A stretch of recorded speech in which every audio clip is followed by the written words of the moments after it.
Merhaba arkadaşlar, kanalıma hoş geldiniz. Nasılsınız? Umarım iyisinizdir. Beni merak eden arkadaşlarım, ben de çok iyiyim. Teşekkür ederim. Biliyorsunuz bu file saç boneleri, bereleri, saç aksesuarları çok moda oldu. Bir tanesini zaten kanalımda paylaştım. Bakın bunun yapımı kanalımda var. Su taşı modeli olan en çok sevilen modellerden. Bakın ben de farklı iplerle çalıştım. Burada ipin koton olmasına dikkat ediyorum. Yazlık bir ürün olduğu için hani terletme yapmaması açısından hani gözüme hoş gelen ipleri, koton bazı ipleri çalışmaya çalışıyorum. Bakın arkadaşlar, şöyle kendiliğinden simli koton ipler ve şimdi bu pullu olanı çalışacağız. Bakın wave model dediğimiz model bu. Bunu çalışacağız sizle. Şimdi çalıştığım ipi göstereceğim. Şöyle bir pullu ip arkadaşlar. Her yerde satılıyor. Bu pullu iplerden kullanıyorum. Markasını göstereyim ama reklam değildir arkadaşlar. Ben kendi alıp kullandığım ipi gösteriyorum. Bu markayı kullanıyorum ama dediğim gibi elinizde hangi ip varsa o da olur. 2,5 milim tığ kullanıyorum. Şimdi önce sihirli halkayla başlıyoruz. Sihirli halkayı da nasıl yapıyoruz? Şöyle parmağımızın etrafına ipi şöyle bir tur döndürdük. Tığımızı şöyle bakın geçiriyoruz. Ve şöyle hemen bakın geçirdikten sonra hemen bir kilitliyoruz ve 1, 2, 3 tane zincir çektim. Hemen bakın bu halkanın içine 16 tane üçlü trabzan yapacağım. İpim benim ince, o yüzden 3 trabzan yapıyorum. Kalın ipte yaparsanız 2 trabzan da olur. Şimdi tığımı doladım tekrar. Bakın ipimi alıyorum. Önce tek, sonra 2, sonra 2 şeklinde yapıyorum ben. 2 kere tığımı dolamıyorum. Bir kere doluyorum ama 3 seferde çıkıyorum. Bakın 1, 2 ve 3. Tekrar boşluğa batıyorum. 1, 2 ve 3. Tekrar göstereyim. Bakın. 1, 2 ve 3. 3 seferde çıkarak üçlü trabzan yapıyorum. Bu halkanın içine toplamda 16 tane üçlü trabzan yapıyoruz. Ondan sonra üst sıraya geçeceğiz. Bakın 16 tane üçlü trabzanı hile arkanın içine yaptık. Şaşırırsanız şu tepedeki başak modelleri gibi görünüyor. Bunlara bakarak sayabilirsiniz. Bu başak modellerinden 16 tane olacak. Şimdi üst sıraya geçeceğiz. Şöyle. Şimdi bu ipi de şöyle bakın, sihirli halkanın ipini de şöyle nazikçe çekebiliyoruz ve şu ortayı kapatıyoruz. Kapattıktan sonra bakın şurada 3 tane zincir çekmiştik. 1, 2, üçüncünün tepesine batıyorum. İlmeğimi çıkarıyorum. Tığımdakinden kaydırıyorum. Ve 1, 2, 3, 4, 5 zincir çekiyorum. 3 zincir trabzan için. Buradaki çünkü zincirde bir trabzan sayıyoruz. 2 zincir de araya koyacağımız boşluk için. Şimdi tığımı doluyorum. Şimdi yine aynı bakın. Şu kaydırma yaptığımız zincir, yani şurası. Şimdi şöyle ortasına doğru batıyorum. Bakın arasına 1, 2, üçlü trabzan olarak yukarı çıkıyorum. Tekrar 1, 2 zincir çekiyorum. Hemen bakın şurada yanda trabzan var. Hemen onun şöyle arasına giriyorum. 1, 2 ve 3. Tekrar 1, 2 zincir. Bakın tekrar yandaki trabzanı şöyle arasına doğru batıyorum. Üçlü trabzan. Hemen yine 1, 2 zincir. Ve yine yanda bakın trabzan var. Hemen onun arasına şöyle batıyorum. 1, 2 ve 3'lü trabzan olarak yukarı çıkıyorum. Şimdi bu sırayı da böyle tamamlıyoruz. 2 zincir çekiyoruz. Tığımızı doluyoruz. Hemen bakın yandaki trabzanın şöyle ben ara boşluğa batıyorum. 1, 2, 3. 3 tane üçlü trabzan olarak yukarı çıkıyoruz. Arada 2 zincir çekip bu şekilde bütün trabzanların tepelerine bu işlemi uyguluyoruz. Şimdi bakın bütün sırayı tamamladım. Şimdi tekrar 2 zincirimi çektim. Arada verdiğimiz zincir gibi. Hemen bakın şu başlangıç noktamdayım. Burada 5 zincir çekmiştik. Hemen 1, 2, 3'üncünün içine batıyorum. ve diğer ilmeğimden, yani tığımdaki ilmekten kaydırıyorum. Şimdi hemen yanına bakın boşluğa tekrar batıyorum ve bir kaydırma yapıp bu boşluğun içine giriyoruz. Şimdi tekrar 1 2 3 4 5 zincir çekiyorum, tığımı doluyorum, yine aynı boşluğa batıyorum. 1 bakın 2 3 zincir çekerek şurada bir V oluşturuyorum. Hemen şimdi burada bir zincir çekiyorum, yandaki boşluğa geçiyorum. Hemen bakın yandaki boşluğa geçtim. Buraya da 1 2 üçlü trabzan yapıyorum. Hemen 1 2 zincir çekiyorum. Yine aynı boşluğa batıyorum. 1 2 üçlü trabzan olarak yukarı çıkıyorum. Tekrar bir zincir çekiyorum. Yine yandaki bakın şuradaki V'deyim. Hemen 1 2 üçlü trabzan yapıp yukarı çıkıyorum. 1 2 arada tekrar 2 zincir ve yine aynı boşluğa batıyorum. V'nin diğer kanadını oluşturuyorum. Yani üçlü trabzanla yukarı çıkıyorum.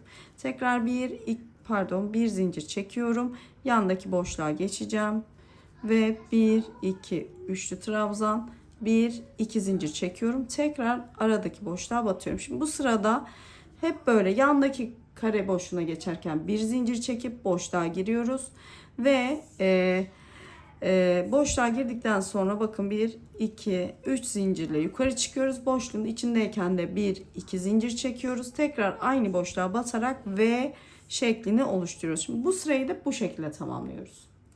Şimdi sıra sonuna geldik. Burada yine en son V'yi yaptık. Bir zincir çektik. Yine burada bakın 5 zincirle yukarı çıkmıştık biliyorsunuz. 1 2 üçüncünün tepesine batıyorum. İlmeğimi alıp tığımdakinden kaydırıyorum. Şimdi yine şu boşluğun içine batacağız. Bu sefer V'lerimiz bakın belli.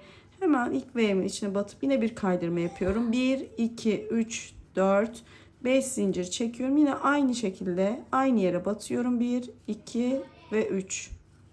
Bakın. Tekrar burada şimdi arada 2 zincir çekeceğiz. 1 2 zincir çekiyoruz. Bakın şu yandaki V'nin içine gireceğiz. Bakın bu V'deyiz. Şimdi buradaki V'nin içine giriyoruz. Ve 1, 2, 3. Tekrar bakın 3 zincir yaptım. 1, 2 zincir çekiyorum. Tekrar aynı boşluğa batıp 3 de trabzan yapıp bu şekilde V'lerim oluşuyor. Tekrar bakın 1, 2, 3. Şimdi burada aradaki 2 zincir. Aradaki zincirlerimiz artık 2'ye çıktı. Aşağıda 1'di. Şimdi 2. Hemen diğer bakın şurada V var. Onun içine hemen batıyorum. Trabzanımı yapıyorum. Artık söylemeye gerek yok. Çünkü üçlü trabzan yapıyorum. 2 zincir çekiyorum. Bakın. 2 zincirden sonra yine aynı boşluğa batıyorum ve trabzanla yukarı çıkıyorum. 1 2 zincir. Yandaki V'nin içine batıyorum. 1 hemen bir araya 2 zincir, tekrar aynı noktaya batıyorum. 1 2 zincir, V'nin içine tekrar batıyorum. V'lerin arasındaki zincirler hep 2 tane. Bunu karıştırmayın. Sadece şu aralardaki zincirlerin sayısı artıyor. Şimdi bu şekilde bu sırayı da tamamlıyoruz. Son V'yi de yaptım. Şimdi tekrar 1 2 zincir çekiyorum ve 1 2 bakın 3. zincirin içine batıyorum. Biliyorsunuz 5 taneydi. 3. zincirin içine batıp şöyle tığımdaki ilmekten yine kaydırıyorum. Bu artık birleşimimiz hep bu şekilde. 5. zincirin 3.'sünün içine batıyoruz ve ilmeğimizi kaydırıyoruz bakın. Yine bakın bu V'nin içine hemen bir ilmek kaydırmayla geçiş yapıyorum. Buradan sonra artık hep aynı şekilde ilerleyeceğiz. 1 2 3 4 5 zincir. Hemen tığımı doladım. Yine aynı yere batıyorum. 1 2 üçlü trabzanla yukarı çıkıyorum. Şimdi bu aradaki zincirlerimiz büyüyor sadece. Burada 2 taneydi. Şimdi 1 2 3 3 zincirle devam ediyoruz. Yine bu V'nin içine batıyoruz.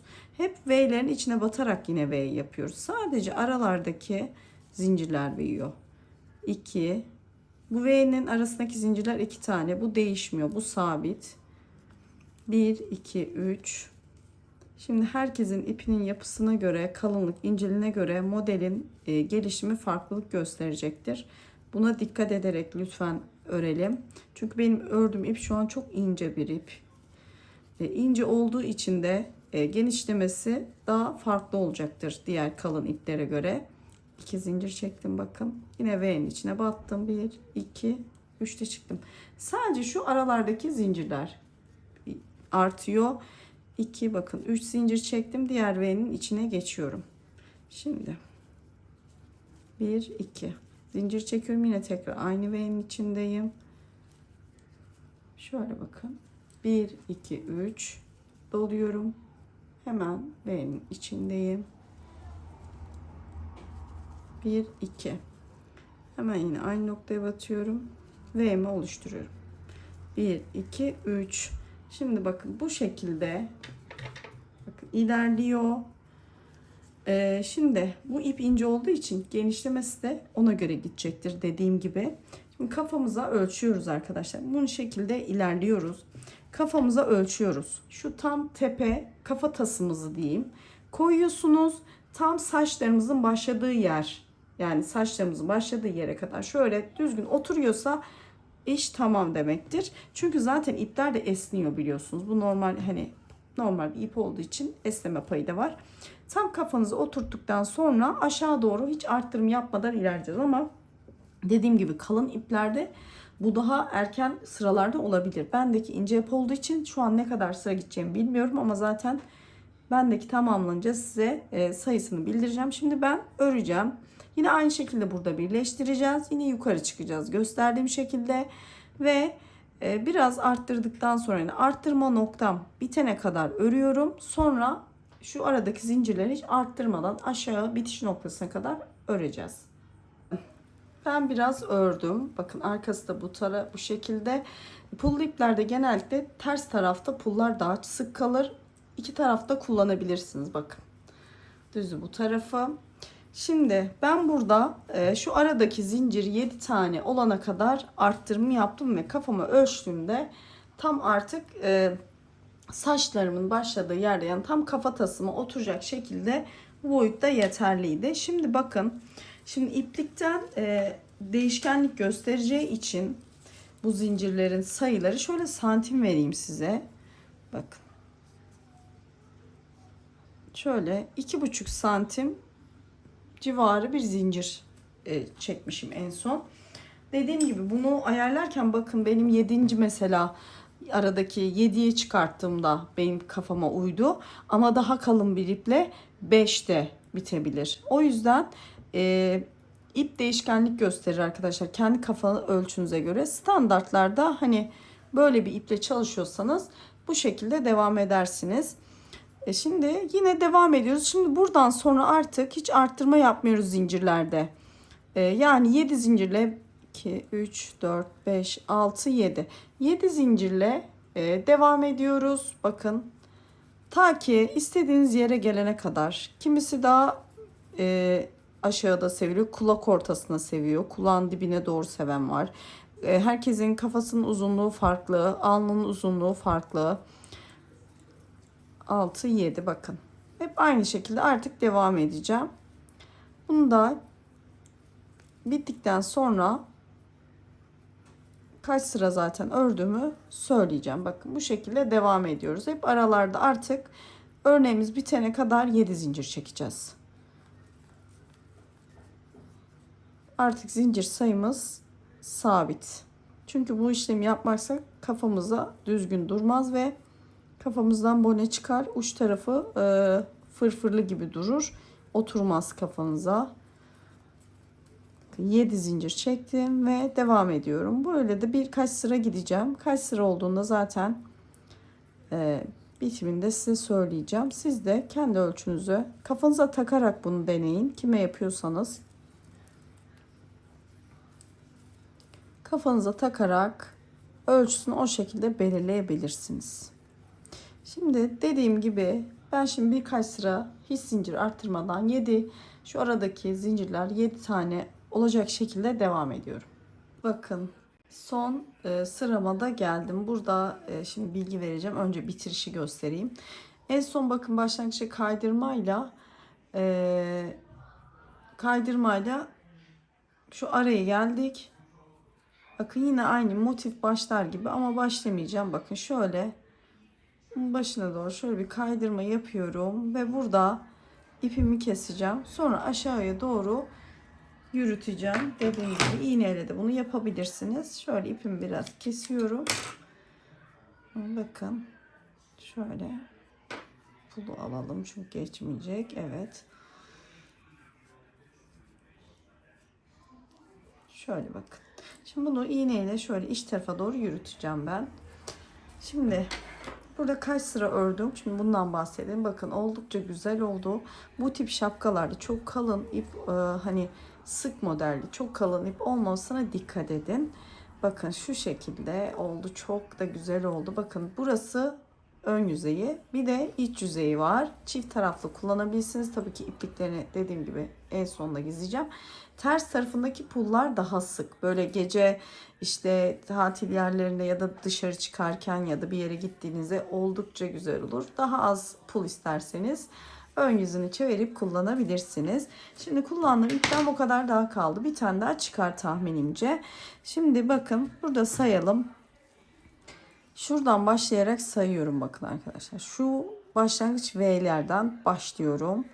Bakın alttaki yani bir tane zincir çektiğimiz V'den başlıyorum. 1, 2, 3, 4, 5, 6, 7, 8, 9, 10, 11, 12, 13, 14, 15 sıra V yapmışım şöyle. Ve bunun bakın 7. sırasından sonra yani en son 7'ye kadar yani 1, 2, 3, 4, 5, 6 ve 7. 7. sıraya kadar 7 tane arttırmayla arttırarak devam ettim. Kalan 8 sırada hiç arttırma yapmadan aradaki 7 sık iğne ile şapkamı bitirdim. Dediğim gibi ipliğe göre değişkenlik gösterebilir. Benim ipim ince bir ipti ama inceden bence daha şık duruyor. Tamam kalınlara da güzel yakışıyor. Yani çok kalın olmamak şartıyla. Bu tarz iplikler bence bu şapkalar için oldukça ideal. Tabi biraz daha küçük tığlarla örülmesi gerekiyor. İpin kalınlığına göre. Şöyle bakın ben çeşit çeşit çalıştım. Bakın bu biraz daha kalın bir koton. Yine simli karışık bir ipten. Dediğim gibi bunun tarifi de var. Bakabilirsiniz. Şimdi çalıştığım bundandı. Bakın bunun ipi bir tık daha kalın bu ipten. Bakın bu da çok şık ve kenarlarını sık iğne yaptım. Ama burada kenarına hiçbir şey koymadım. Düz sade sevenler için bu şekilde bıraktım ve birleştirdim. Eğer ki bu şekilde isterseniz en son sırada bakın şöyle en son sırada bir sıra sık iğne yaparak etrafını dönebilirsiniz. Ama dediğim gibi bunu da tercih etmedim. Şöyle bakın görünümü çok güzel oldu bence. Ve sıradaki modelim de şu olacak. Bakın arkadaşlar bu da arada boşluk yok ve trabzan olarak bitişik bakın çizgi şeklinde duruyor şu şekilde. Bununla birlikte bununla çalışacağız sizinle birlikte. Umarım beğenmişsinizdir. Yapacak olan arkadaşlar şimdiden kolay gelsin diyorum. Beğenip yorum yapıp kanalıma da abone olursanız ücretsiz çok mutlu olurum. Bir dahaki videoda görüşmek üzere.